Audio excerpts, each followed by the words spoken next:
Would you benefit from a set of behaviors, a code of ethics as it were, that will guide and protect both partners in a relationship? Stay with me and we will discuss just such a code of ethics.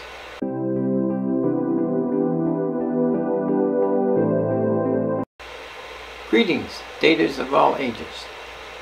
I'm John F. Whitney, author of the book I Do, If It's Equitable, a philosophy for dating and marriage to avoid the potential horrors of divorce. I will be your host and your guide as we discuss the I Do philosophy. This is Section 2, Video 2 of 9, the will behave element of the I Do philosophy. Honor, loyalty, and commitment. Are they merely ideals of a former time long since past? Perhaps.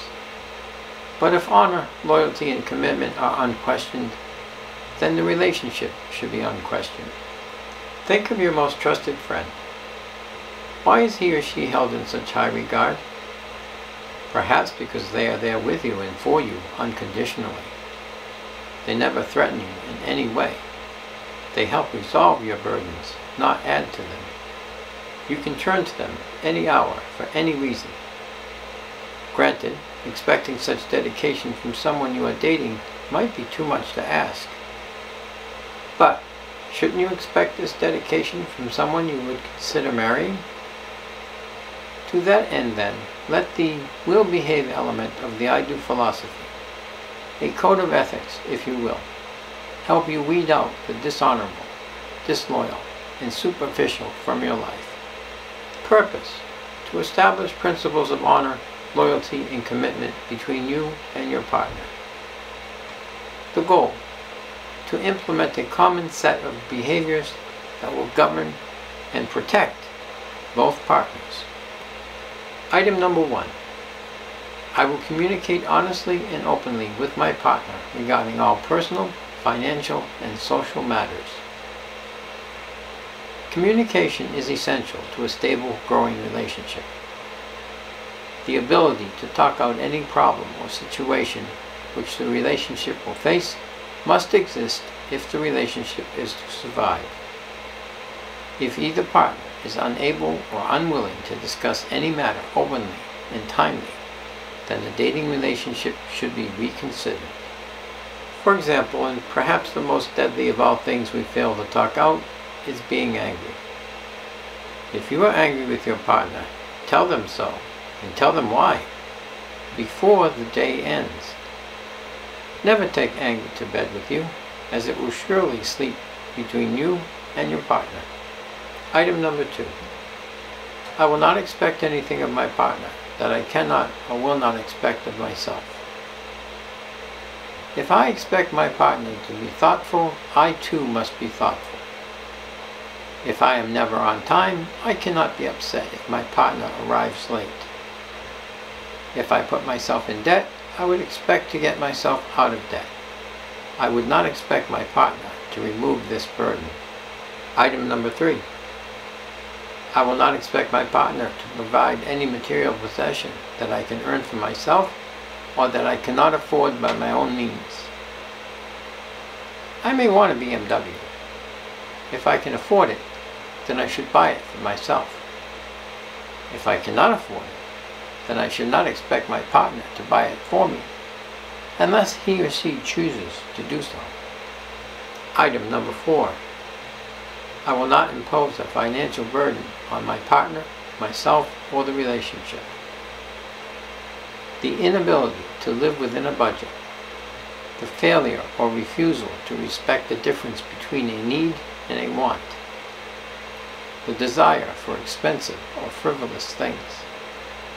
Any of these possibilities will only burden my partner, myself, and the relationship. Therefore, I will honor my partner and the relationship by living within my and their means. Debts, bills, and financial obligations make life hard enough. Life can be miserable if a financially irresponsible partner or prospective partner must also be dealt with. Item number 5. I will not consider my partner as a means to an emotional or financial end. I want you in my life to share my life with me. I have no other motive in mind. You are not there to appease my ego. I will not use you to get emotional or financial things. In short, I will not be your trophy or meal ticket, nor will you be either to me. Item number 6. I will not obligate my partner in any personal, financial, or social matter without first discussing it with them. A night at the ballet or an afternoon at a monster truck rally. Volunteering yourself and your partner to clean the local park.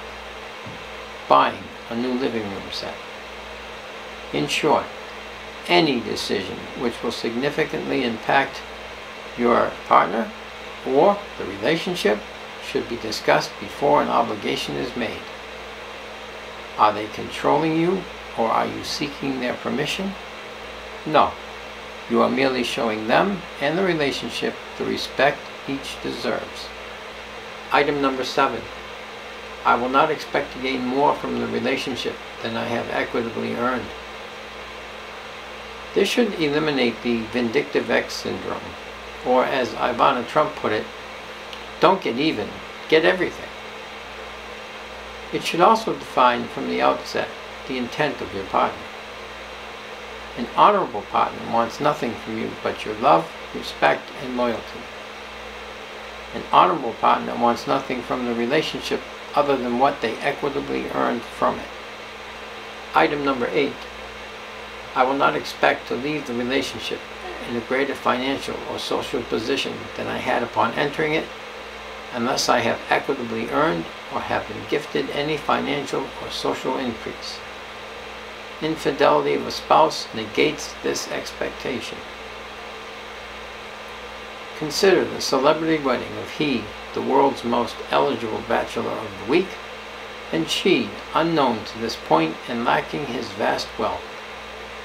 Television and press reports typically state that she is guaranteed an undisclosed amount should the marriage fail.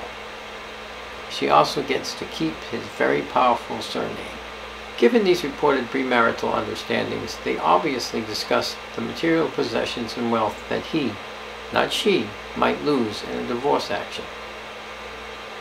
Did this discussion minimize their love? Does it doom their marriage?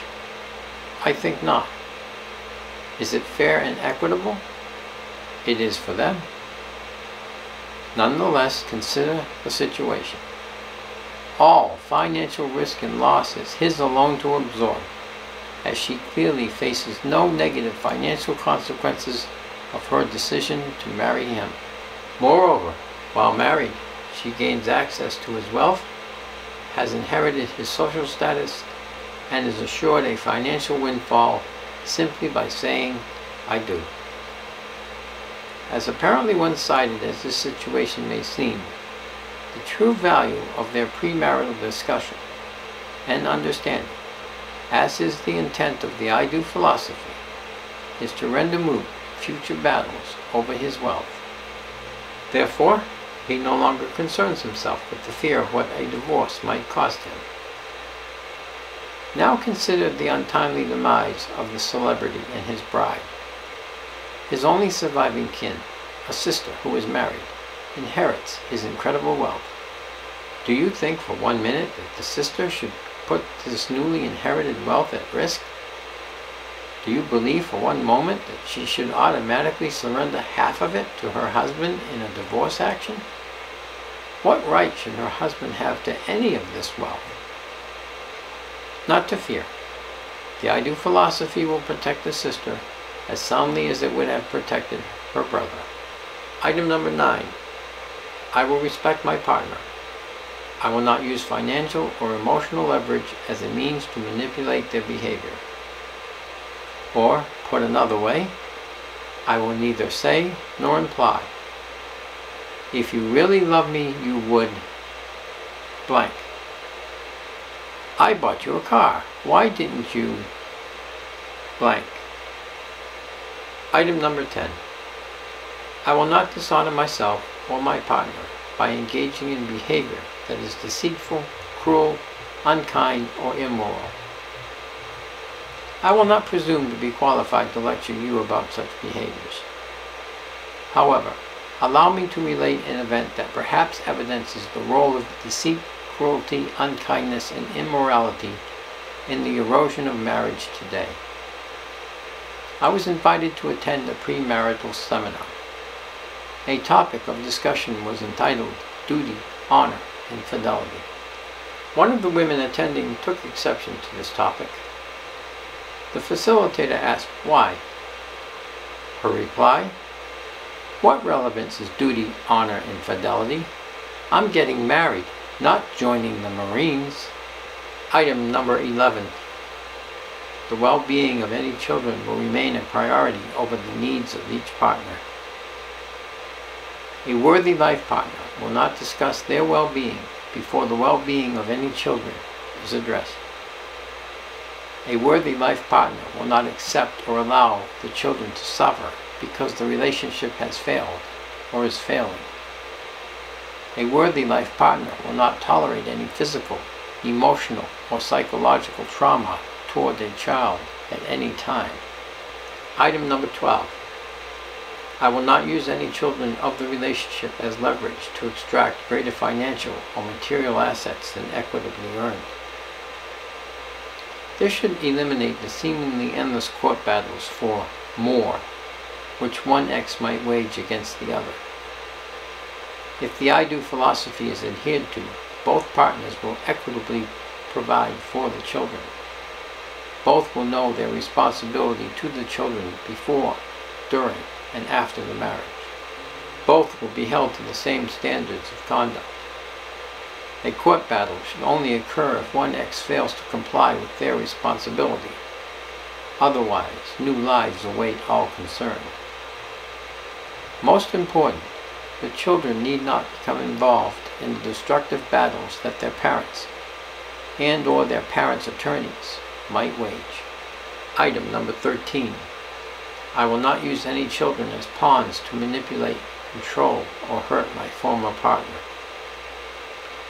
One of the most lasting examples of this tragedy was witnessed in the parking lot of a large department store. The weekend ritual of what I call exchange was taking place. That is, ex-husbands and ex-wives were exchanging custody of the children. A little girl and a woman, the ex-wife, approached a man, the ex-husband. The ex-wife, with a look of contempt on her face, literally threw a suitcase toward the ex-husband. The ex-husband arrived with a scornful look on his face, which only worsened at her action. The ex-husband ignored the ex-wife, embraced the daughter, and then said, "Tell your mother she's an ass." Not, "I love you, daughter," or "You look beautiful, daughter." The ex-wife wrenched the daughter from the ex-husband, kissed her, and said, "Tell your father to kiss my ass." Ex-husband, "That's a fine thing to say." Ex-wife, "No worse than you, or her seeing you with that slut." Ex-husband, "Here we go again." Ex-wife, "I want more. If you have money to spend on that slut, you have more money for your daughter." Ex-husband, "More money? Again, more money? Don't bullshit me. Money for what? So you can vacation in Rio again?" Ex-wife, "Do I have my new lawyer drag you, your daughter, and your slut into court?" Ex-husband, "Go ahead. Both my lawyer and my psychologist intend to prove that you are emotionally dangerous and destructive."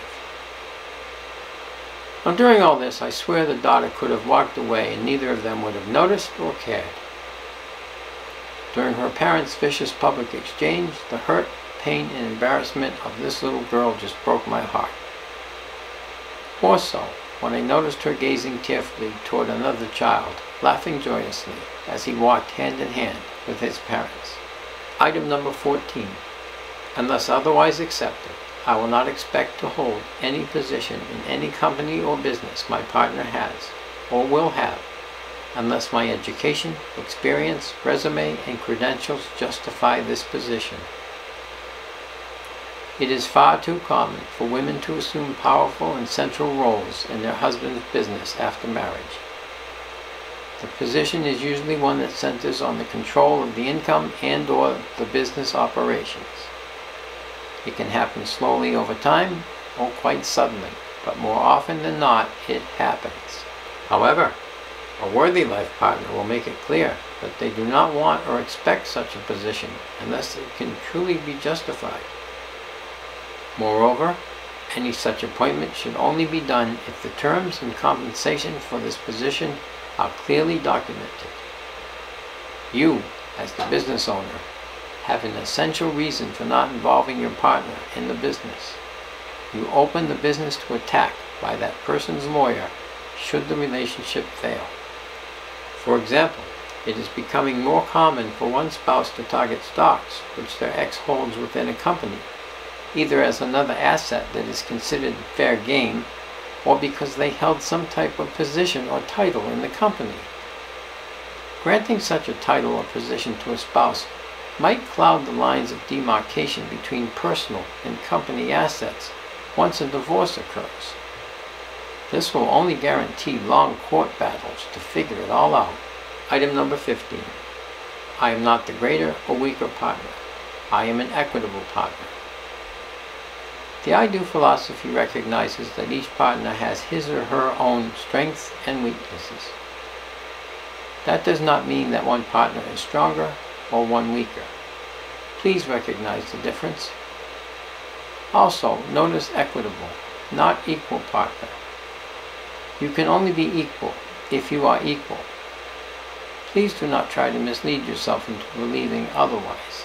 This concludes our discussion of the will behave or code of ethics portion of the I Do philosophy. Feel free to modify them to your individual needs or beliefs.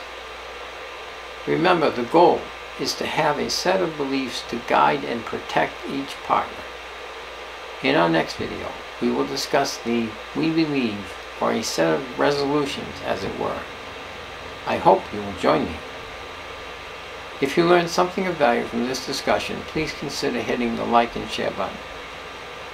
Leave a comment below if you have a question, concern, problem, or issue you would like to discuss, especially if you feel we can solve it together. Finally, if you feel your time and effort is well spent, please consider subscribing, and don't forget to hit the bell icon so you don't miss any future installments of the I Do philosophy. Until next time, date wisely, date safely, and remember, I do if it's equitable.